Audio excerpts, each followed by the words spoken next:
Is it really last chance for Anthony Yarde? Well, yeah, I think it is.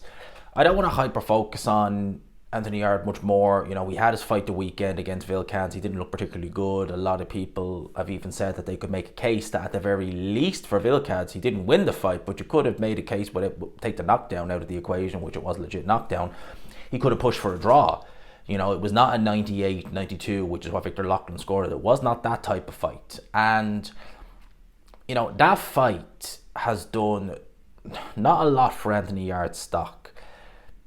And I guess I'm going to title this video, It's Now or Never. And it really is in that sense for Anthony Yarde, that it genuinely is now or never. I was watching Joe Stunner Boxing do a video on Anthony Yarde and said that his career and Adam Azim's career have been, he didn't necessarily use the word similar, but he compared Anthony Yarde going from nothing to 100 in terms of, going from fighting at, whatever nondescript level to going and fighting the elite or the perceived elite in the division in terms of Kovalev at the time, who had seen better days, and then fighting Beterbiev.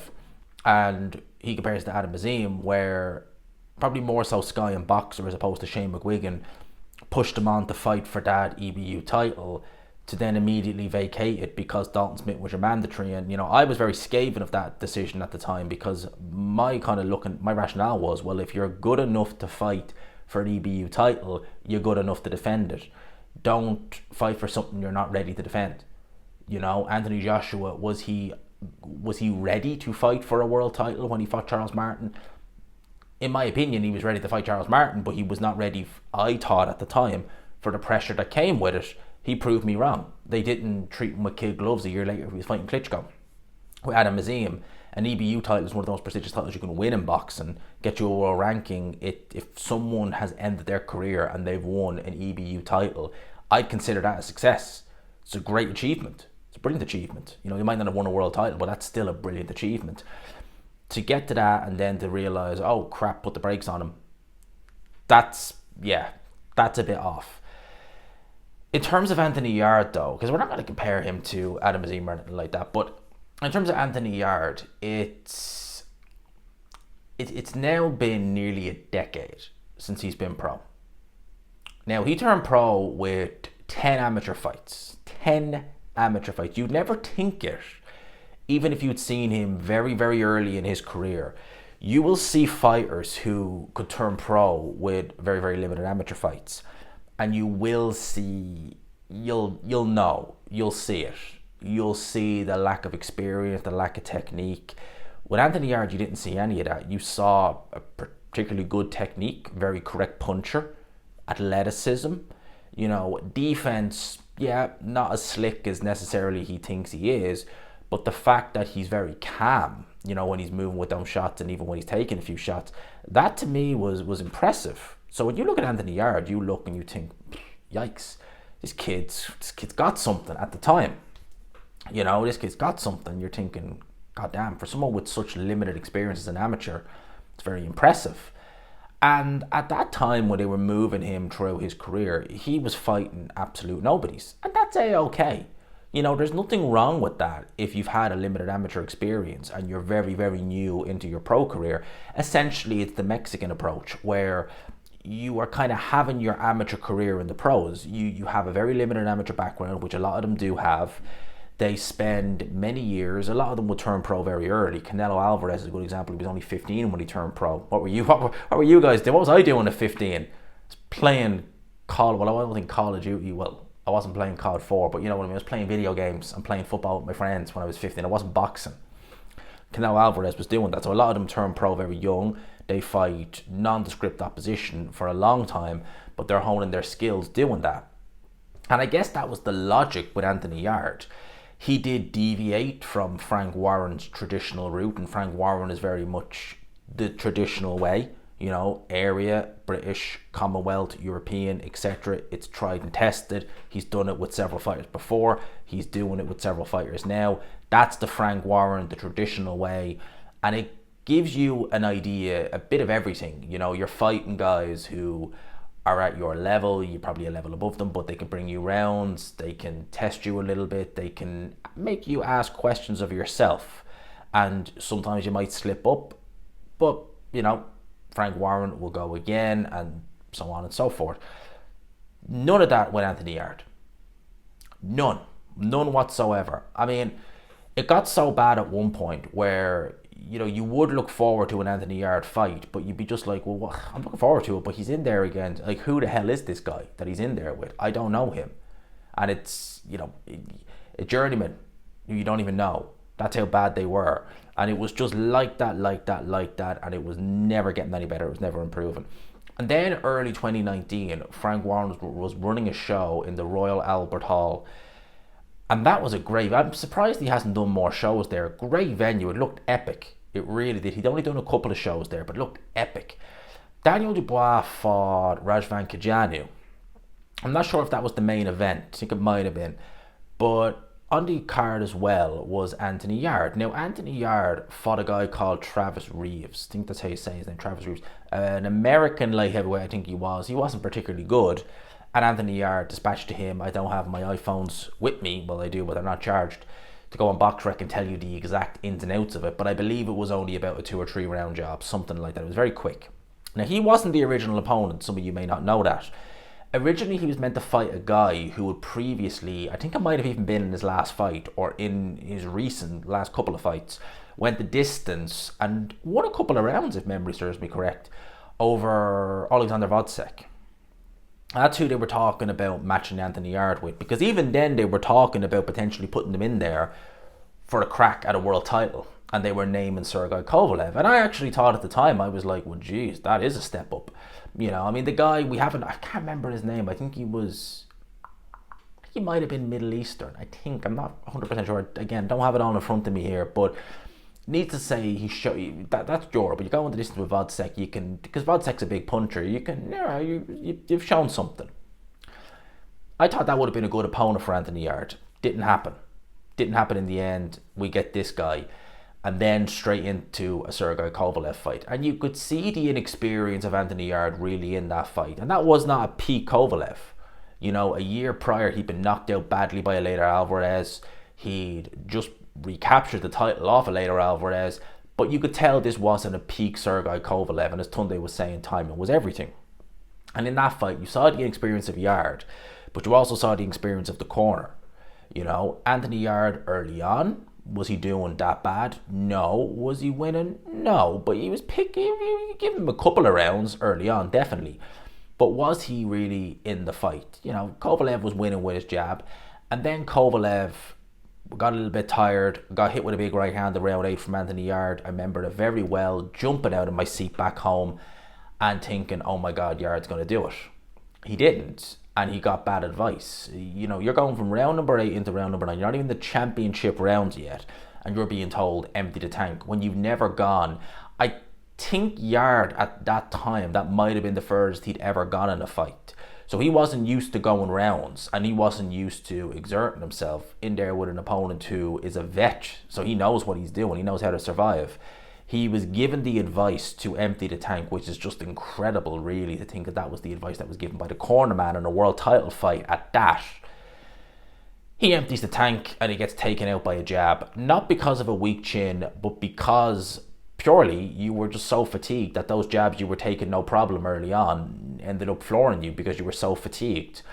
At the end of the day, it was a learning game for everyone involved, and that was what that was. He comes back in Barcelona on an untelevised show against a career middleweight. Yes, I kid you not, look that up, in February 2020.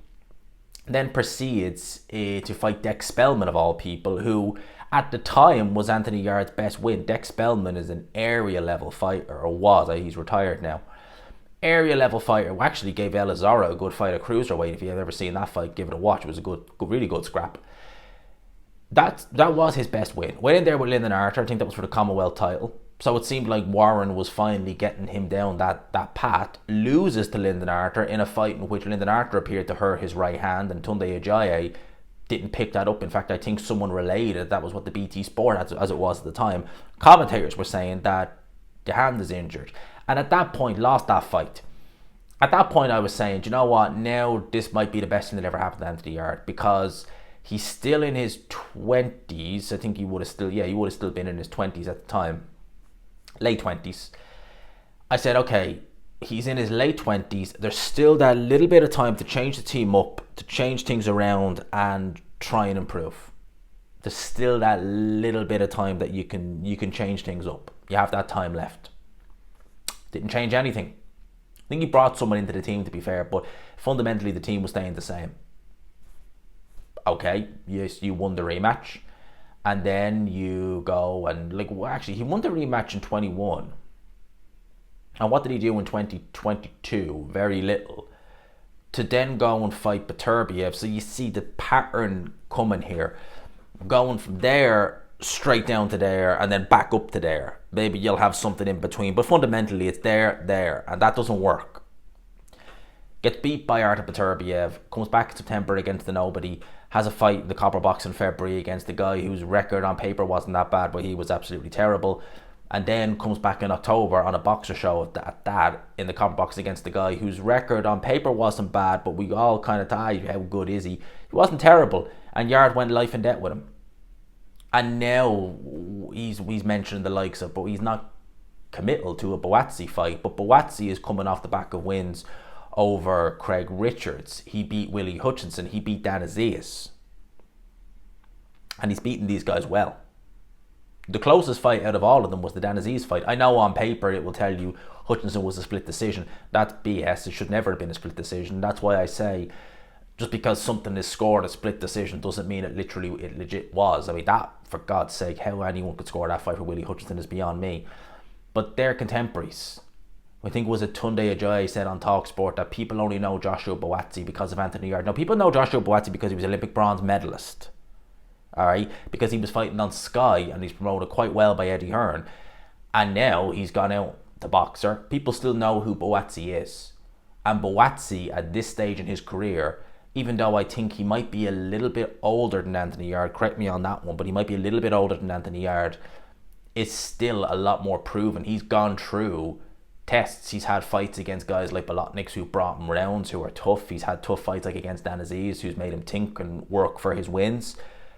He's come through it, and I think Joshua Buatsi at this stage would beat Anthony Yarde. And I think with Anthony Yarde, it's now or never for him. He's in his mid-30s now. He's not going to improve athletically. He's not going to get any better technically. He maybe had a chance to do that a couple of years ago, but he's let that chance go. It is literally now or never for Anthony Yarde. And if they are going to insist on matching him against this cream puff after cream puff after cream puffed tomato can cab driver, feast on them for the next 2 or 3 fights and then step him up again, because it looks like Beterbiev is going to have to make a title defense, and they're talking about doing Beterbiev Bivol October next year. So those belts could be with Beterbiev for a while. It could be with him for another year. So he ain't going to get a title crack anytime soon. So what are you going to do in the immediate time? Or you really think Boxer are going to pay crazy money to have Anthony Yarde fight a rematch with Vilkans? Or fight a 12-rounder against the guy whose record is always 21-1 with 3 knockouts. But, you know, people are still going to watch. No, they're not. They're not going to watch. People are calling for Yarde to fight a Joshua Buatsi. That's the fight we want to see. And it's now or never. He's going to have to take it. I mean, you've had a fight against Beterbiev nearly 2 years ago. You've had 3 fights in between. I think you're ready. It's now or never. You're not going to get any better. And I think what I've described you there has pretty much been Yarde's career in a nutshell. How frustrating is that when you see a fighter a decade ago looking like a precocious talent and to have his career mismanaged like this in terms of a matchmaking standpoint?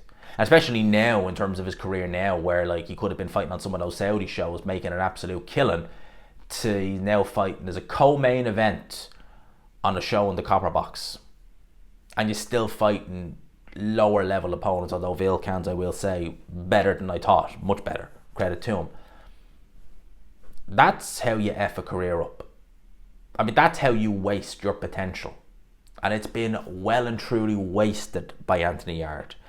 And if this is his last roll of the dice, which I think it might be, he needs to make sure he's given this his all and try and get the best out of himself. I mean, will he do it? Will he be able to do it? I don't know. I have my reservations about that. I hope he can, for his sake. I think his talent warrants a good win.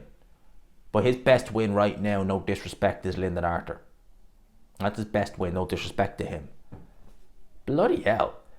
And that's his best win because apart from Beterbiev and Kovalev, that's the only real step-up fight he's had. I've never seen matchmaking as bizarre as this. For a guy as talented as Anthony Yarde, never seen anything like it. Let me know your thoughts in the comments. Is this last roll of the dice for Anthony Yarde? Do you think I'm being too harsh, or do you think he's got a little bit more life left in him? I mean, at the end of the day, Adonis Stevenson was still going until he was nearly 40. You know, he definitely slowed down, but he was still going and still competing at world level until he was 40. So maybe there is still some life left in Anthony Yarde. He's not taken a crazy amount of abuse in his career, and I remember there was a lot of criticism that he wasn't sparring enough. So it's not like he's an Alan Babbage who's, you know, absolutely wrote off in the gym before he was ever even wrote off in the ring. So, you know, maybe he will have a little bit more longevity in him. Maybe.